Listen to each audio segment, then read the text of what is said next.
오늘은 누가복음 15장 1절에서 10절 말씀으로 다시 한 영혼에서 시작합시다. 다시 한 영혼에서 시작합시다 라는 제목으로 하나님의 말씀을 선포하려고 합니다. 오랜만에 우리 일부 예배 성도님들 뵙는 것 같은데요, 우리 한번 좌우로 이렇게 한번 인사하고 우리 말씀을 들을까요? 말씀의 은혜 받읍시다. 인사합시다. 시작. 일부에 보면 좀 우리 경직이 많이 된 것 같습니다. 우리 언어에도 언어의 온도가 있지 않습니까? 어떤 분은 앞에서 보면 미소를 띠고 오늘 어떤 말씀을 할까 기대하는 마음으로 앉아 있는 분이 있고, 아침에 또 싸우고 오신 분도 종종 보이는 것 같고요. 우리의 표정이 다양한 것 같습니다. 그런데 어떤 분의 언어의 온도는 36.5도 이하인 것도 같고, 어떤 분은 38도 이상 고열이 나는 것도 같고, 그런데 제가 앉아서 예배자로 말씀을 들어보니까요, 이 사모하는 마음이 있을 때 좀 더 우리가 하나님의 말씀에 집중하는 것 같습니다. 한번 이 말씀을 한번 되새기면서 다시 한번 우리 특별히 부부끼리는 손을 꼭 한번 잡아주면서 말씀의 은혜 받읍시다. 인사합시다. 시작. 한 5명 정도 미소가 늘어난 것 같습니다. 감사합니다. 봄의 시작을 알리는 3월, 본격적으로 말씀을 선포하기 전에 묵상과 설교에 나오는 글의 내용으로 설교를 시작하려고 합니다. 봄은 아지랑이처럼 언제 왔는지 모르고 언제 갔는지 모르게 갑니다. 와도 겨울을 야멸차게 떼어나지 않고 가도 여름에 삼키지 않습니다. 매서운 겨울에 시달린 생명들에게 수고했다고 안아주고 뜨거운 여름에 서서히 저미도록 선두에서 막아줍니다. 그렇게 시간은 서로 간섭하지 않고 얽혀 있습니다. 그렇게 시간의 하나님도 하늘과 땅을, 육과 영을, 성과 악을, 의와 불의를 서로 간섭하도록 오가십니다. 선만 가지고 일하지 않으시고 악으로 선에 기여하게 하시고, 선에 취하고 선을 독점하려는 자들을 악하다고 하십니다. 그 사이 어딘가에서 우리는 흔들리고 중심을 잡고 조율하며 어딘가를 지향하는 존재로 살아갑니다. 그래서 뭔 의미가 있는지 잘 몰라도 순간순간에는 성실하지만 시간이 하나님이 간섭하여 의미를 만들어 가도록 그냥 두는 것이 어떨까요? 요즘은 예수님께서 자신이 길이요 진리요 생명이라고 하신 말씀에 얼마나 안심이 되는지 모릅니다.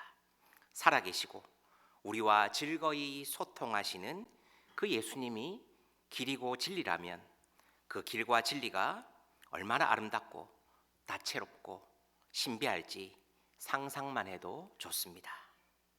봄의 시작을 알리는 3월, 저는 우리 사랑하는 성도님들에게 도전합니다. 무언가 대단한 계획을 세우고 2026년 1월, 2월에 하지 못했던 거창한 일을 해야지 하는 것도 참 중요하지만 잠시 내려놓고 멈추고 그저 놓아두고 길이요 진리요 생명 대신 예수님과 그리고 말씀과 한번 소통하며 동행하는 이 시간들을 사모하는 삶을 살아내면 어떨지 도전해 봅니다. 저는 오늘 이 목장 연합 예배의 시간이 그 시작이 되길 소원해 봅니다. 할렐루야. 우리가 오늘 읽은 본문은 교회 생활을 했다면 너무나도 많이 들었던 말씀입니다. 소위 누가복음 15장은 우리가 줄여서 양동탕, 제가 신대원 다닐 때 그렇게 외웠던 기억이 있습니다. 우리가 특별한 장을 외울 때 우리가 잘 아는 히브리서 11장은 믿음장, 마태복음 13장은 된장, 고추장 아니고 천국장이거든요. 천국에 대한 7가지 비유가 나옵니다. 또 고린도전서 15장 같은 경우는 부활장, 그런 별명이 있습니다. 그런데 누가복음 15장 제가 외울 때 양동탕으로 외웠거든요. 잃은 양, 잃은 동정, 탕자. 그래서 양동탕입니다. 누가복음 15장은 따로 떨어져 있는 본문이 아니라 문맥으로 살펴보았을 때 누가복음 14장의 연속선상에 볼 수 있다고 볼 수 있습니다. 이 비유의 시작은 서기관들과 바리새인들, 우리 세번역에는 율법학자들, 율법학자들의 불평 때문에 시작되었습니다. 왜? 그러면 서기관들과 바리새인들이 불평했습니까? 예수님께서 세리와 죄인들, 즉 당시에 저주받고 무시받는 사람들과 교제하는 것이 불편했습니다. 제가 언젠가 일부 예배에서 이런 말씀 드렸습니다. 은혜샘물교회에서 너무 감사한 게 주의 몸된 교회가 너무 좋은 일들을 많이 합니다. 가난한 사람을 돕고 어려운 사람들을 돕고 찾아가고 그런 것 좋습니다. 그러나 거기서 한 단계 더 나아가서 제가 바라는 은혜 샘물 교회의 모습이 있다면 가난한 사람들을 돕는 것도 중요하지만 가난한 사람들이 쉽게 올 수 있는 교회가 되면 어떨까 늘 꿈꾸고 있습니다. 그런데 바리새인들과 서기관들은 예수님께서 죄인들과 세리들과 함께 하는 것이 너무 불편한 것입니다. 바리새인들과 서기관들은 이 사람, 즉 예수가 죄인을 영접하고 음식을 같이 먹는다고 하며 정죄했습니다. 예수님의 하는 모든 행태가 마음에 들지 않았습니다. 안식일에 병을 고치고 또한 세리와 죄인들과 같이 어울리는 모습 하나하나가 그들의 눈에는 마음에 들지 않았습니다. 그들의 마음이 어떠합니까? 하나님을 알아가고 율법과 말씀에 능통한 사람들이었지만 영혼에 대한 사랑은 전혀 없었습니다. 우리도 그럴 수 있다는 것입니다. 겉으로는 하나님을 위해 살고 말씀대로 산다고 고백하고 거룩한 척을 하며 살아가지만 그 속은 병든 사람들입니다. 목사가 그런 사람이 제일 많습니다. 부끄럽지만 영혼을 세우고 살리고 치유하기보다 자신의 입지와 사람들의 인정, 지위에만 관심이 있는 사람들입니다. 저는 오늘 말씀을 묵상하며 또 설교를 준비하며 때로는 우리의 모습이, 저의 모습이 바리새인들과 서기관들의 모습과도 같다는 생각을 해봅니다. 오늘 말씀을 시작하면서 1절, 2절 이렇게 시작합니다. 세리들과 죄인들이 모두 예수의 말씀을 들으려고 그에게 가까이 모여들었다. 바리새파 사람들과 율법학자들은 투덜거리며 말하였다. 이 사람이 죄인들을 맞이하고 그들과 함께 음식을 먹는구나. 세리와 죄인들은 예수님의 말씀을 들으러 나옵니다. 가장 예배 시간에 말씀을 안 듣는 사람이 누굽니까? 교회 오래 다니고 말씀을 안다고 하는 사람들입니다. 세리와 죄인들, 말씀을 모르고 잘 그 뜻대로 살아가지 못하는 사람들은 말씀을 들으러 나옵니다. 그런데 바리새인들과 율법학자, 개혁개정에는 서기관들은 수군거립니다. 투덜거립니다. 역사가이자 의사인 누가는 말씀을 들으러 나오는 세리와 죄인들, 그리고 투덜거리고 하나님의 말씀에 멀리하는 바리새인들과 서기관들을 절묘하게 대조합니다. 유대인들에게 있어 율법 준수는 굉장히 중요한 문제입니다. 문제는 바리새인과 서기관들이 이 문제에만 함몰된 인생을 살았습니다. 그들은 율법과 전통에 얽매여 있습니다. 우리의 모습도 이러하진 않습니까? 이 시간 우리의 삶을 모습을 돌아봅시다. 여러분은 말씀을 들으러 나오는 자입니까? 아니면 수군거리는 말씀을 판단하기에 나왔습니까?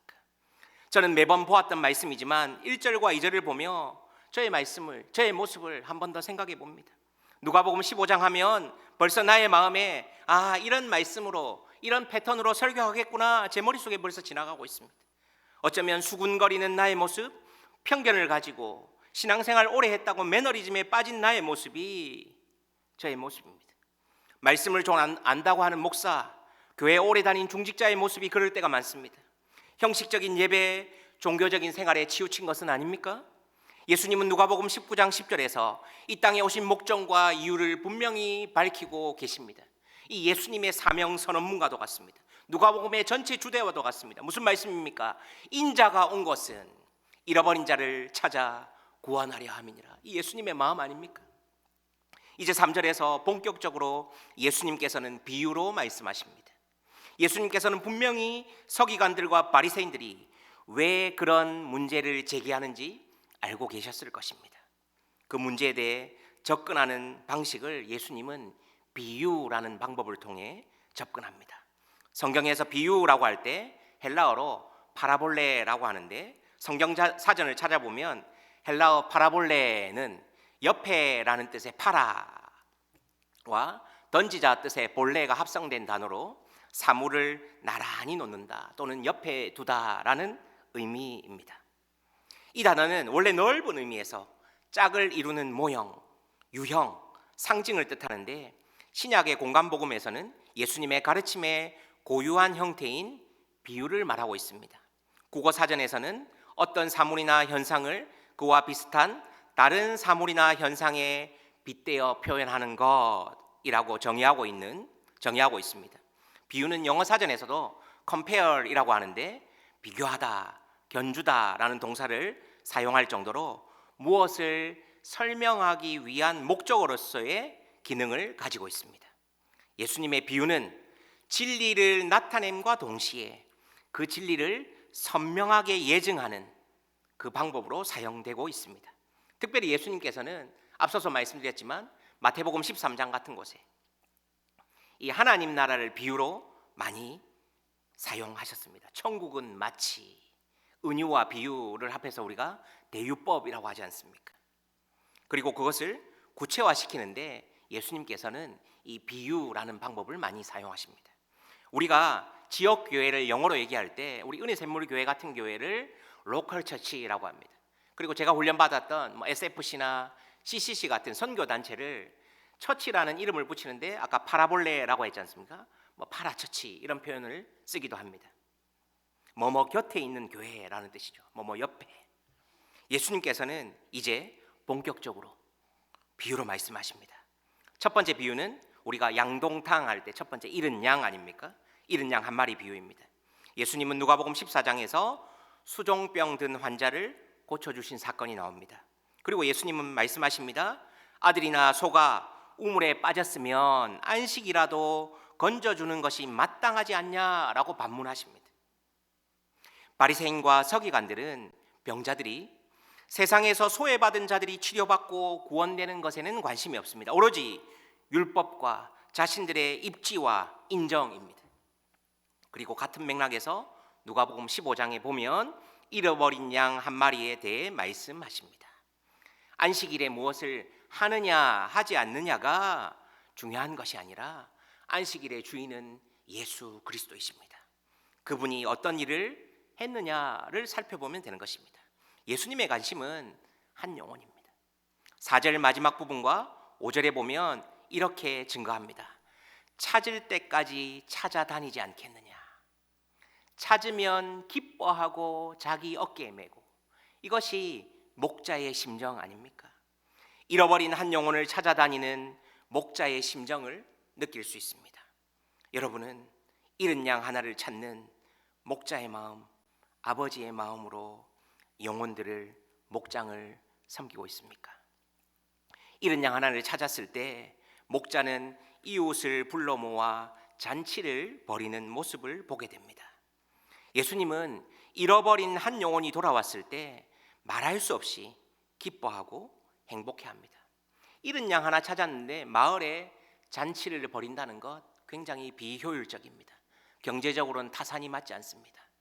그런데 잃은 양 하나를 찾는 그 목자의 심정이 오늘 누가복음 15장에 담겨 있습니다.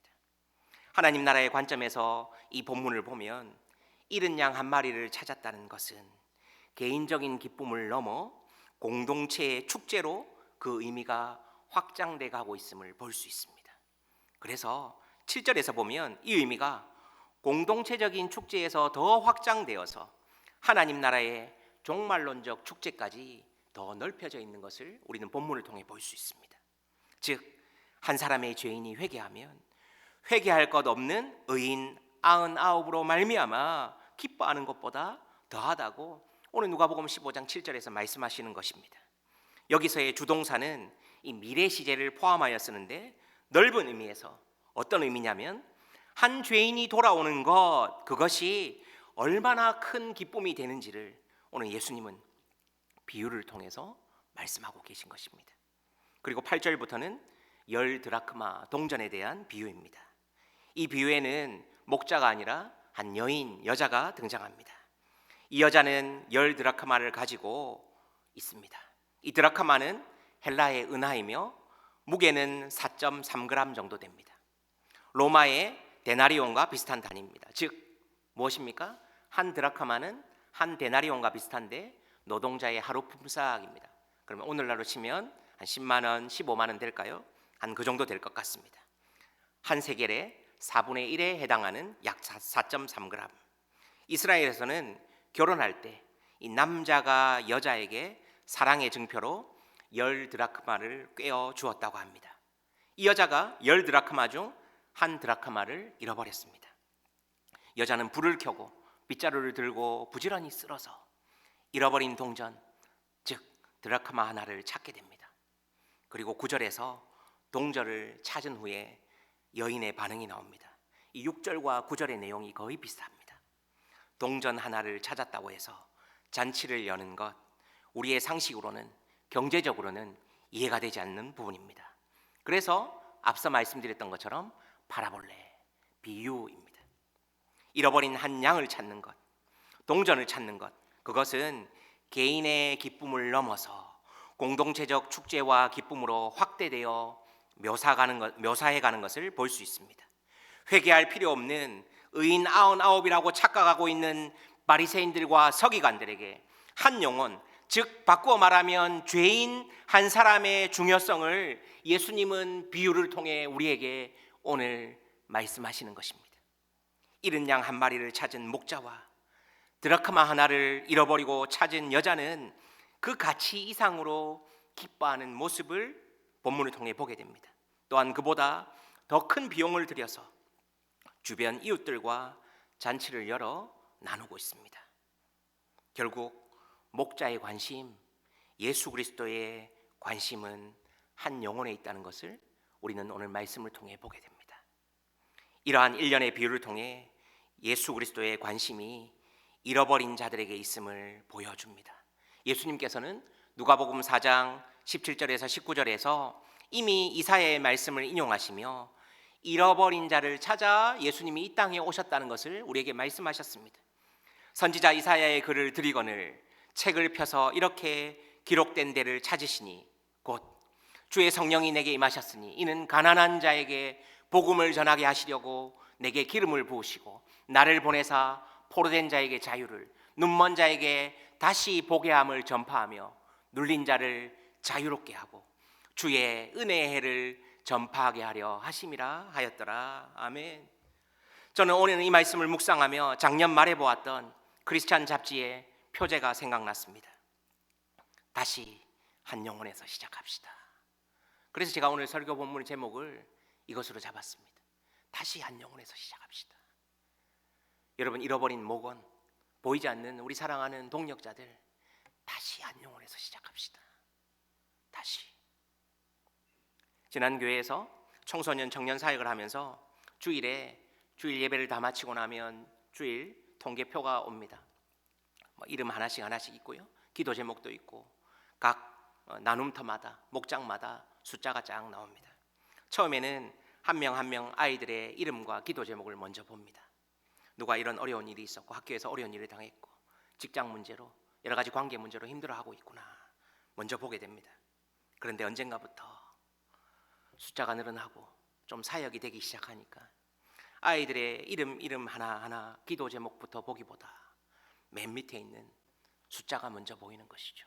오늘 몇 명이 왔는지, 몇 명이 출석했는지, 30명, 40명, 50명, 60명, 80명, 100명 늘어나가기 시작하니까 한 영혼 한 영혼 처음에는 아이들 이름과 기도 제목을 먼저 보았던 내가 언젠가부터 맨 밑에 있는 출석 숫자에 눈이 가는 저의 모습을 발견하게 됩니다. 이게 저의 연약함입니다. 저는 이사야 60장 22절의 말씀을 제 평생에 붙들 말씀으로 기억하며 사역하고 있습니다. 그 작은 자가 1000명을 이루겠고 그 약한 자가 강국을 이룰 것이라. 때가 되면 나 여호와가 속히 이루리라. 하나님의 천, 하나님의 강국을 꿈꾸는 사역자가 되어야겠다고 늘 다짐합니다. 세상에서 소망 없고 희망 없는 사람들이 예수 그리스도의 말씀, 복음을 듣고 하나님의 천, 하나님의 강국을 이루는 꿈을 가지고 있습니다. 조금 확대해서 비유로 이야기하면 하나님의 비전이 저의 비전이 되기를 소원합니다. 그 작은 자가 천이 되고 그 약한 자가 강국이 되는 그 하나님의 꿈, 하나님의 천, 하나님의 강국을 꿈꿉니다. 우리의 눈으로 보기에는 연약하고 부족하고 소외되고 아무런 보잘것없는 것 같지만 그 인생 가운데 하나님의 말씀이, 복음이 올바로 심겨질 때 그 한 영혼이 하나님의 천, 하나님의 강국이 되는 꿈, 그것이 우리가 꿈꿔야 될 꿈 아니겠습니까?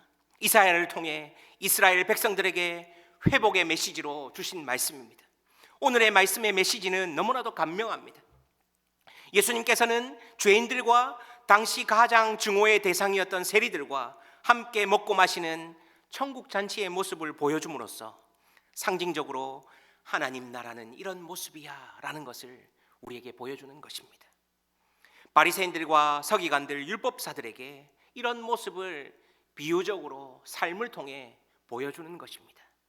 예수님의 비유와 메시지는 간단하고 분명합니다. 어떤 사회적 계층이 있는가, 그가 어떤 사람인가가 중요한 것이 아닙니다. 지금 회개하고 돌아오는 자들을 너무 기뻐한다는 것입니다. 여러분, 그래서 우리의 자녀에게 열방에 나가 복음을 전하는 것 너무 중요하지만, 저도 올여름에 나가겠지만 다음 세대에게, 자녀에게 이음의 선교를 보여주는 것, 그것에 여러분 목숨을 거셔야 됩니다. 제가 지난 저희 병원에 40개 목장을 다 돌면서 제 첫 번째 늘 질문이 무엇이냐면, 저도 자신 없는 부분이지만 자녀들이 신앙생활 잘하고 있습니까? 자녀들이 부모님의 삶의 신앙의 모습을 본받아 교회 잘 나오고 있습니까? 제 첫 번째 질문입니다. 저도 저에게 하는 얘기입니다. 교회에서는 얼마든지 거룩한 가면을 쓰고 성도님들을 속일 수 있습니다. 그러나 너무 부끄럽지만 우리 사랑하는 세 자녀에게는 적나라하게 저의 모습을 보여주지 않습니까? 그래서 제가 마지막에 늘 하는 기도가 있습니다. 아빠가 믿는 예수님이라면, 엄마가 믿는 하나님이라면 저도 믿고 싶습니다. 그런 고백이 우리 자녀들에게 나오고 있습니까? 얼마든지 불쑥불쑥 혈기가 튀어나오고 자신의 감정대로 하고, 그런 모습을 우리의 자녀들은 너무나도 잘 알고 있는 것입니다. 그게 가장 두렵고 무섭습니다. 그래서 너무 감사한 것은 저에게 삶으로 말씀을 살아내셨던 저의 육신의 아버지가, 저는 너무 감사하고 어머니가 감사합니다. 그런 좋은 믿음의 부모님을 만나게 하신 것. 어떤 분은 아버지에 대한 상처, 어머니에 대한 여러 가지 아픔들이 있지만, 저는 반면에 좋은 사회적 지위는 약하고 부족할지 모르지만 저에게는 가장 높고 아름다운 분들이십니다. 이제 곧 다가올 고난주간, 2026년 3월 29일부터 4월 4일입니다. 예수님의 삶의 행적을 한번 묵상해 보시길 꼭 부탁드립니다. 그분은 낮고 낮은 곳으로 임하셨습니다. 그리고 죽기까지 십자가에서 사랑으로 섬기셨습니다. 무리들과 군중들은 고함을 치며 시끄러웠지만 예수님은 끝까지 침묵하셨습니다. 그래서 예수님의 사역의 방법은 적은 말과 많은 삶입니다. 그리고 하나님의 뜻을 따라 십자가에 달리셨습니다. 그 바보 같은 침묵이 우리를 살리셨습니다. 저도 언젠가 저희 아버지 말씀을 드렸지만, 아버지가 40대 제 나이 때 택시 운전을 하면서 오히려 늘 손해보고, 전도잔치가 있을 때 동료 기사들에게 산납금을 내어주면서 내가 믿는 예수님 꼭 교회 한번 갑시다, 자동차를 고치면서도 돈을 지불하면서도 90도로 인사하면서 감사합니다 라고 했던 모습이, 20대에 제가 본 아버지의 모습은 참 연약해 보이고, 왜 저렇게까지 하실까, 늘 손해보는 것 같고 늘 지고 말씀도 없으시고. 그런데 그 바보 같은 침묵이, 그 바보 같은 십자가가 한 인생을 전인격적으로 변화시킵니다. 능력과 힘으로 세상을 지배한 것이 아니라 사랑과 섬김, 십자가로 우리를 살리셨습니다. 예수님은 소란이 아니라 침묵입니다. 말이 아니라 삶입니다. 마지막으로 저는 설교를 준비하며 이 이야기를 하면서 말씀을 마무리하려고 합니다. 대구의 한 교회 목사님, 제자훈련을 하는 교회 목사님의 고백입니다. 구두 생산 공장이 있습니다. 회장이 돈과 시간을 투입했습니다. 직원들의 월급도 제대로 챙겨주었습니다. 기계 및 재료 구입과 수리에도 돈을 많이 들였습니다. 수백 명의 직공들이 왔습니다. 그리고 공장을 가동시킵니다. 기계가 풀가동되고 있는 것입니다. 활동 현상으로만 보면 최상의 활동이 이루어지고 있습니다. 어느 날 회장이 생산부장에게 질문합니다. 지금까지 구두 몇 켤레나 생산했습니까? 부장은 대답합니다. 한 켤레도 생산하지 않았습니다 라고 대답합니다. 회장이 다시 묻습니다. 한 켤레도 생산하지 않았습니까? 몇 년 작업하셨습니까? 회장이 묻습니다. 2년입니다. 고 부장이 대답합니다. 2년을 작업했는데 구두 한 켤레도 만들지 못했다는 겁니까? 회장이 다그치듯 묻습니다. 그렇습니다. 부장은 대답합니다. 구두는 생산하지 못했지만 정말 열심히 일했습니다. 사실 너무 바빠서 직공들 모두가 탈진했습니다. 모두 현장에서 다 열심히 뛰었습니다. 이것이 부장의 답변입니다. 이것은 기가 막힌 얘기입니다. 상식적이지도 않습니다. 그런데 이 상황을 교회에 빗대어 생각해 봅시다. 아니, 우리의 모습을 살펴봅시다. 제자를 생산하지 못하는 교회는 말이 되지 않는 교회입니다. 교회가 예수 그리스도의 지상 명령을 따르지 않을 때 이런 현상이 나타납니다. 예수님의 말씀을 무시하는 교회는 기계는 열심히 돌리고 직공들은 열심히 일하고 있지만 구두 한 켤레도 생산하지 못하는 구두 공장과 같습니다. 교인들이 열심히 교회에 나옵니다. 교인들이 열심히 설교도 열심히 듣고 헌금도 착실하게 하고 봉사도 열심히 합니다. 교회 행사가 있으면 많은 교인들이 팔을 걷어붙이고 일을 합니다.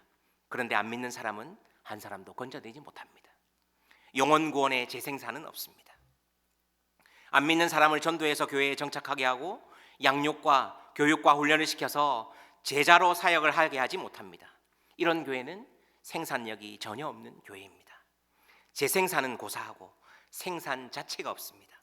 승법 번식을 통한 성장은 고사하고 추가 성장도 없는 교회입니다. 왜 생산력이 전혀 없는 교회가 됩니까?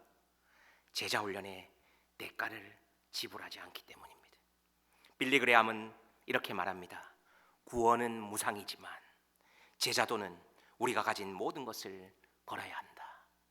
구원은 무상이지만 제자도는 우리가 가진 모든 것을 걸어야 합니다. 제자 훈련의 희생이 없이는 이루어지지 않습니다. 예수님의 대위임령, 지상명령 순종에는 우리가 가진 모든 것, 아니 우리 인생의 전체를 걸어야 합니다. 지도자는 그리스도 형상 조각가로서 성령의 능력을 따라 힘을 다해 수고할 때 어떤 희생도 치를 각오를 다지고 또 다져야 합니다. 혹시 우리의 목장이, 우리가 하고 있는 일들이 이런 모습은 아닌지 돌아봅니다. 열심히 교회에 나옵니다. 예배는 드립니다. 봉사도 열심히 합니다. 스킬은 늘어갑니다. 그러나 재생산은 없습니다.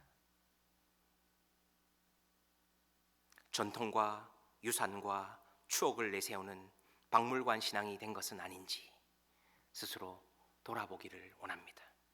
열심히 교회는 오고 봉사는 하지만 우리의 찬송의 실력은 늘어나고 말씀을 보는 눈은 이전보다 10년 전보다 더 나아졌고 뭔가 세상의 것으로 잘하려고 애는 쓰지만 재생산은 없습니다.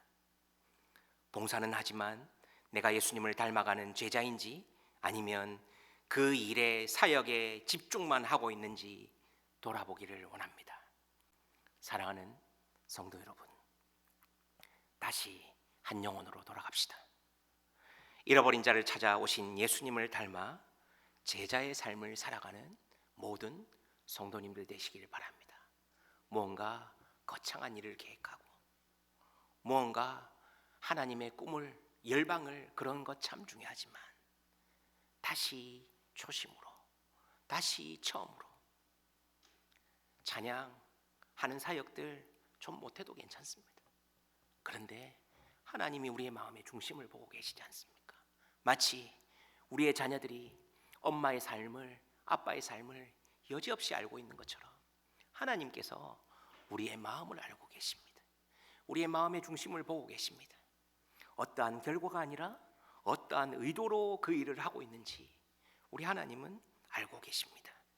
나의 열심과 노력이 아니라 예수 그리스도의 삶의 행적을 따라 그분을 닮아가고 그분을 알아가고 그분을 전하는, 그래서 10년 뒤에 20년 뒤에 언젠가 우리가 은퇴하고 하나님 앞에 설 때쯤, 그리고 제가 장례 예배 때 자주 이야기하는 것처럼 우리가 지금은 영정사진을 보며 마주하고 있지만 우리가 언젠가는 영정사진의 주인공이 되어 내려볼 날이 오지 않겠습니까? 그때 여러분은 어떤 사람으로 기억되겠습니까? 다시 한 사람에서, 한 영혼에서 출발합시다. 내가 가는 곳마다 웃음꽃이 피어나고 뭔가 내가 가면 불편함이 있고 어려움이 있는 것이 아니라 내가 속한 공동체가 활력이 일어나고 무브먼트가 일어나고 다시 한 영혼이 세워지는, 그래서 그 사람이 가는 곳에는 웃음이 있고 기쁨이 있고 내가 속한 사회와 공장과 직장과 캠퍼스에서 그러한 삶의 모습을 드러내는 제자의 삶을 살아가시는 우리 사랑하는 모든 성도님들 되시기를 예수님의 이름으로 기대하고 기도하고 소망합니다.